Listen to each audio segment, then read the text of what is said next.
Y muchas veces entre nosotros como creyentes apagamos la luz por ciertos defectos, ciertos errores. Pero la Iglesia no puede dejar de alumbrar. Pero la Iglesia tiene que estar cerca de la luz. En el libro de Apocalipsis, las 7 iglesias nos hablan de que conocía a Jesús sus obras. En muchas ocasiones hablaba de ellos con mucha confianza. Pero había algo en contra también de ellos. Y Jesús en todas las ocasiones dijo que el que tuviera oídos para oír, que oyera. Por eso es muy importante este mensaje.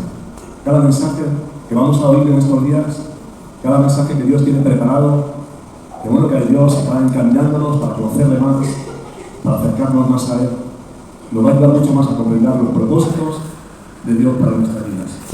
Por eso esta palabra tiene que, de alguna manera, darnos a conocer y darnos a entender cuál fue la razón que los hombres amaron más las tinieblas que la luz. Bueno, tenemos una respuesta para esto. Muchos de nosotros tenemos muchas respuestas a las preguntas que nos hacemos. ¿Cuál es la razón que podemos amar más las tinieblas que la luz? Bueno, nos dice una de las razones claras, porque las obras son malas.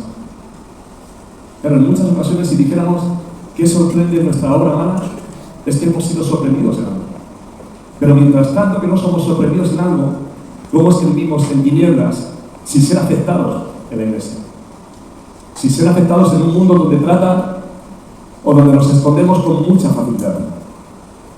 Y esto es algo que, como miembros, como creyentes, y sobre todo como aquellos hombres que hemos recibido a Jesús como Salvador de nuestras vidas, tienen que llamarnos la atención. ¿Por qué amar más las tinieblas que la luz? Jesús decía en el versículo 20, porque todo aquel que hace lo malo aborrece la luz y no viene a la luz. ¿Se acuerdan? La Biblia nos habla una sola razón por la cual Caín mató a su hermano Abel. ¿Recuerdan? Dice, porque sus obras eran malas. Y esto nos debe darnos cuenta dónde podemos despistarnos.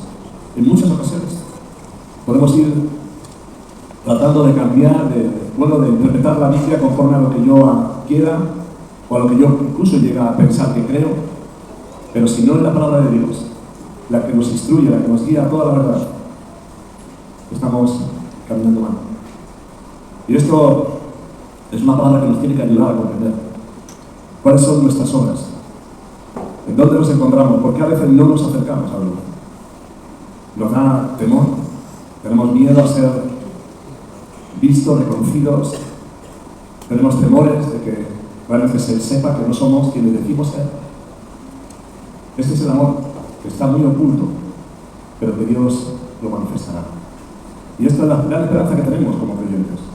Por eso la Biblia nos enseña esto y Jesús, después de hablar de esa luz, nos habló que donde esté nuestro tesoro, ahí está el corazón. Y esto es un término muy bueno para comprender esto. Si esta tarde pudiéramos ver dónde realmente está nuestro tesoro, ahí comprenderíamos la luz que somos. Si Cristo es nuestro tesoro, tenemos la luz del Evangelio. Cristo es la luz de nuestras vidas. Y nadie que tiene una luz la pone debajo de la luz, sino que la pone en lo más alto, como en sus hogares.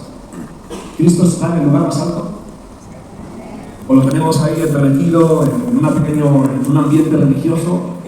¿Tratamos de disponerlo de cuanto en cuanto? ¿O Cristo está en lo más alto? Para que todos los vecinos lo vean y puedan glorificar a nuestro Padre que está en los cielos. Esa es la gran razón, que los hombres puedan glorificar a Dios. Y esto es algo que tiene responsabilidad el hombre. Ustedes, yo tengo responsabilidad de que la luz alumbre. Pero tengo que dejar de amar las tinieblas. Tengo que desprenderme de las obras malas, que no son manifiestas, que no tratamos de darlas a conocer. Sabemos cómo manejarlas, sobre todo cuando estamos en un ambiente donde nadie sabe quiénes somos, donde no estamos definidos, porque tenemos el temor de que se reconozcan las obras y la luz sea tinieblas. Y este es el gran error, pero es la gran realidad, que tenemos que amar la luz. Como dice Jesús, el que practica la verdad, ¿qué hace con la luz? Se acerca a ella. Hoy entre nosotros, como iglesia, una de las cosas que tenemos que practicar es la verdad. La Biblia nos dice que compremos la verdad y que no la vendamos a precio de nada. No podemos vender la verdad. Debemos de atarla al cuello. Debemos dar el referente de un verdadero cristianismo como creyentes. Debemos salir fuera de aquí, de este lugar, y dar a conocer la luz que resplandece, la luz que conoce y que da a conocer la verdad. Y esto es su responsabilidad, es mi responsabilidad. Por eso me gusta cuando Jesús termina este texto diciendo: aquel que practica la verdad viene a la luz para que sea manifiesto que sus obras son hechas de Dios.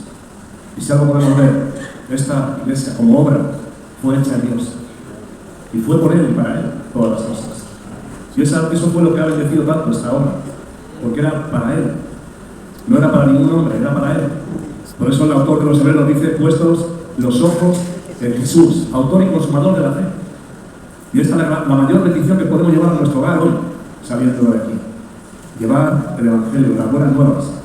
Acuérdense que uno de lo que va a parar es cuando dice Pablo a los Corintios que el príncipe de este siglo cegó el entendimiento de los hombres para que no les resplandeciera la luz del Evangelio. Por eso tenemos tanta responsabilidad nosotros, de dar a conocer lo que Cristo hizo en nuestras vidas, la verdad. Y no solamente el texto de la verdad que hace libre, sino aquel que practica la verdad, aquel que cumple sus propósitos, que lleva a cabo la voluntad de Dios, que da a conocer un Cristo real, como Pablo hablaba de esas cartas escritas, leídas, conocidas por todos los hombres. Y ustedes tienen la responsabilidad de dar luz en todo lo que les rodea. Y si no damos luz, es porque hay temor de que las obras sean hechas manifiestas. Y esto nos debe de ayudar a despertar, a ser amonestados, pero a vivir una realidad, a pedir perdón a Dios, a decirle a Dios: ayúdame, necesito caminar en la luz, porque puedo vivir una vida muy religiosa, muy cercana a la verdad, pero estar muy lejos de ella. Y esto está muy cerca de nosotros. Bueno, sí me gustaría, dice la Biblia en Proverbios capítulo 10, versículo 13,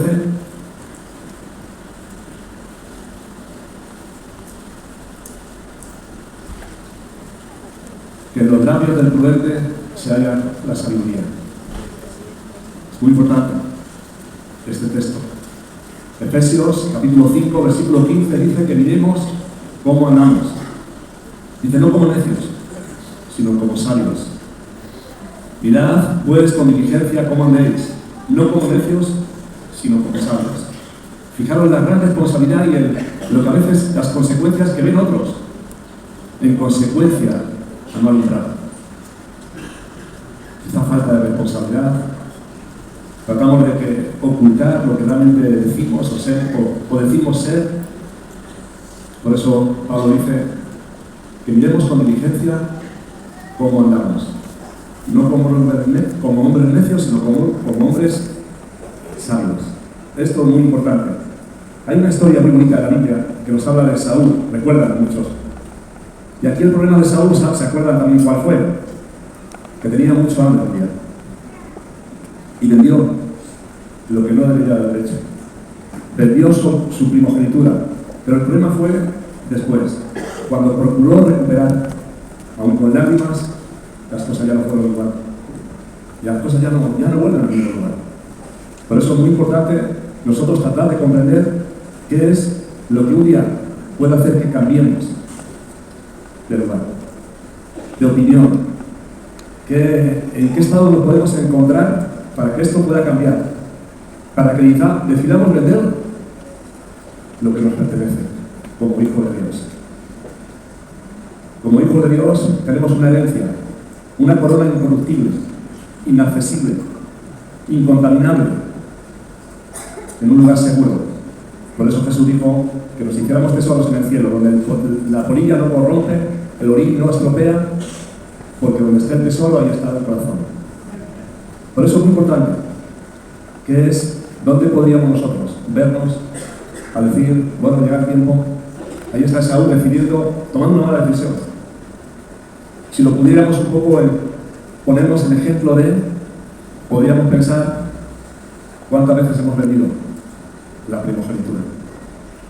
Por algo que atrayó, algo que fue, algo que nos llamó la atención, algo que llamó la atención a nuestros ojos, algo que, bueno, que podríamos pensar que lo podemos cambiar y tener cuando queramos. Y esto es un suceso real que podemos un día vivir. Por eso es muy importante vivir en la luz.